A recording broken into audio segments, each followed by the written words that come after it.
حضرت علی رضی الله عنه در بستر مرگ خواب بود. صدای گریه پسرش حسن رضی الله عنه را شنیده گفت برای چی گریه میکنی؟ حسن رضی الله عنه گفت چگونه گریه نکنم وقتی تو در بستر مرگ خوابی؟ حضرت علی رضی الله عنه گفت 8 پند هست که به تو میگویم اگر به 4 تای آن عمل کرده از 4 تای دیگرش خودداری نمایی پس یگان کسی به تو نمیتواند ضرر رساند. حسن رضی الله عنه پرسید جانم پدر.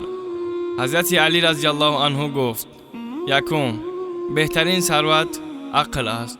دوم بدترین ناداری جاهلی است. سوم تنها ترین شخص تکبر و خودپسندی است.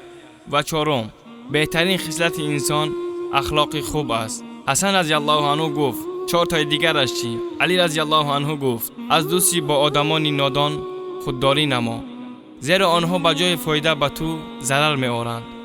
دوم با آدمان دروغگوی دوستی مکن.